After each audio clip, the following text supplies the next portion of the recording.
Okay, Assalamualaikum and salam sejahtera students. So today we're going to learn, we're going to continue where we have stopped last week.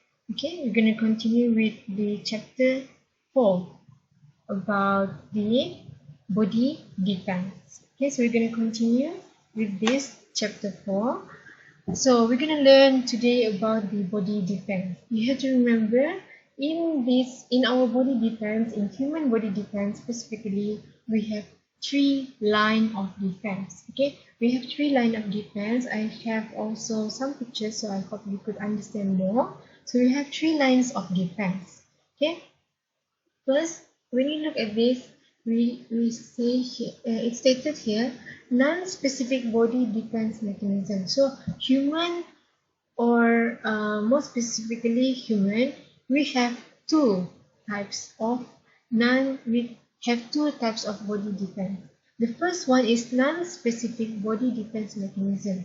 This means this body defense, our first line and our second line is produced, okay, or is available not specifically to fight the disease or to fight the virus or to fight the bacteria. But we also have our specific body defense mechanism. This means once the bacteria have entered our body, have passed through our first line of defense, have passed through our second line of defense, we have our third line of defense. And our third line of defense is specific. What does it mean by specific is that this third line of defense will be specific to fight for bacteria. Okay, to will be specific to fight against the disease or anything that can cause disease in our body. So we have here antibody. So this antibody will bind to the bacteria and also will defeat the bacteria to prevent our body from falling sick. Okay, this is the difference between your non-specific and also your specific body defense mechanism. So non-specific body defense mechanism, we have our first line defense, second line defense. This is always will be asked in your objective question. Okay, they will ask you, so your non-specific body defense, which of this kind of defense will be found? Okay, so you have here your first line of defense and your second line of defense. And we have our specific body defense, we have our third line of defense. This will fight against the bacteria or anything that can cause us harm to our body. Okay, so our non-specific, we're going to look at our non-specific, we have our first line. So our first line here is actually our skin. That's the easiest that I can tell you. Okay. Then we have our second line of defense. We have this. Okay. For example, if the pathogen or anything that can harm our skin has passed through our first line, which is our skin, that means if we have wound, for example, dia sudah terkoyakkan, so dia akan masuk ke dalamnya. So if you pass through your first line of defense, you have still your second line of defense. So your second line of defense will be found inside, underneath your skin, inside your body. Okay, so the second line of defense will try to fight this pathogen. Okay, they will fight this pathogen. This pathogen will cause you illness. It will harm your body. So if they will pass through the first line barrier, they will go through the second line of defense, and if they manage to go through your second line of defense, they will meet your third line of defense, which is your antibody. So antibody is specific. It will bind to this pathogen. They will fight this pathogen and they will kill this pathogen before they can cause more damage to your body. Okay, so for example, this is your first line of defense, your skin. Okay, this is easier. The first line of defense is your skin. That's your first line of defense. Okay, and also you have your second line of defense.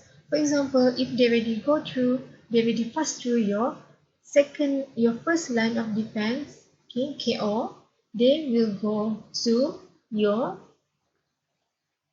second line of defense. So your second line of defense, it can be found underneath your skin, inside your body. Okay, for example here, this will fight all these pathogens that could cause you illness. It will cause harm inside your body. So this second line of defense, okay, you can find inside your body. This phagocytes. This thing will try to kill these pathogens. These pathogens that will cause harmful to your body. So bila dia sudah lalu kamu punya yang pertama iaitu kulit. Kalau kulit kamu luka, dia boleh masuk. Dia akan jumpa pula second line defense. Okay?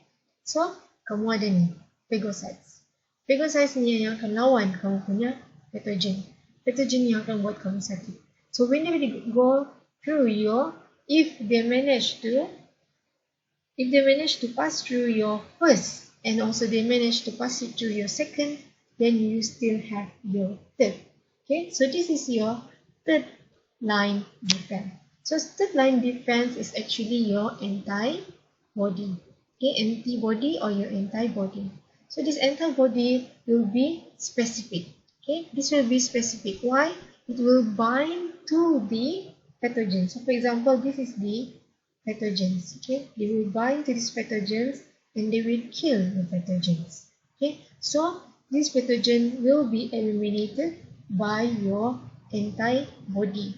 They are specific, and if this third defense manage to fight against these pathogens, then your body will not be further harmed. Okay, so your body will not be further harmed by the pathogen. You will not fall sick if and only if they manage to bind specifically to this pathogen. Okay, so that's why we call this third defense as specific. Why? Because it will go to this pathogen and try to kill them. So you won't fall sick, you won't be harmful, and you won't be harmed anymore by those pathogens. Okay, so we look at one by one. So we have here is your first defense. Okay, these are some definition. Okay, these are some things that I need to discuss about the first defense. So the first defense is your skin, right? And your mucous membrane. So your skin, that's the easiest, your skin. So pathogen cannot penetrate except during injury or wound. This means when you have injury, okay, when you have injury, your first line defense will be out. It will be KO. It will be defeated. Okay, your pathogen won't be able to go through your first line of defense except if you have any wound or injury. Okay, so if they manage to go through your first line of defense, okay, you manage to go through your first line of defense, then your mucous membrane at the lining of your digestive tract and respiratory tracts will trap this pathogen. This means in your digestive tract. So for example, if you have like in your stomach, okay, or maybe in your small intestine. So they have some mucus. They have some mucus in the lining. So this mucus will trap the pathogen. They will trap this pathogen, so they will not cause more harm. It will not cause more damage to your body. Okay, so other than that, you also have in your respiratory tract. You know, right? Do you still remember how do you breathe? You have your trachea, bronchus, and also you have your lungs. Okay, so mucus. Okay, so for example, here you have your nose. So your mucus will be found here, and also some in the respiratory tract. Okay, in your nose. Okay, this will trap these phagocytes. So for example, if someone sneeze, okay, someone sneeze, it will trap inside your mucus inside your nose, so it won't fall inside your body, so you won't get sick, so you won't get flu. Okay, unless if you have a cut then you might be infected. Okay, so if your first line has been defeated, you still have your second line. Okay, so your second line is white blood cell. Okay, so I showed you your phagocyte. So this phagocyte is actually your white blood cell. So this white blood cell, okay, white blood cell will try to defeat those pathogens that will cause you harm. Okay, they will try to defeat. So white blood cell will engulf the pathogens through phagocytes, and they will produce antibody. So for example, here, okay, when you have when they have defeated your first line, you still have your second line. Okay, so they will produce white blood cell or phagocytes. They will engulf, they will eat up these pathogens, so they won't cause any more harm to your body. Okay, but if they didn't manage to do so, then your antibody will be released. Okay, so your antibody in your third line will be released. Okay, so if they manage to pass through your second, you still have your third. Okay, so your third will be your antibody to neutralize the pathogen. Okay, how they neutralize pathogen? They will bind to this pathogen and they will try to defeat this pathogen. So that's why it calls as specific for your third defense. Okay, so during this third defense, they will produce antibodies. Okay, antibodies that will prevent pathogens from entering our cells. Okay, from entering our cells. So when they manage to pass through one, you still have two, your white blood cell or phagocytes. It will eat up, they will engulf your pathogens. And the third line, you will have your antibody that will try to bind to your pathogens and defeat them from entering your body cells. Okay, they don't want these pathogens from entering your body cells. Once they enter your body cells, then you might fall sick. Okay, so that's what I'm gonna explain for the first video. You're gonna watch the second video about the immunization, the passive and active immunity. Okay, so I'm gonna meet you in the next video. If you have any question, you can always ask me in the WhatsApp group.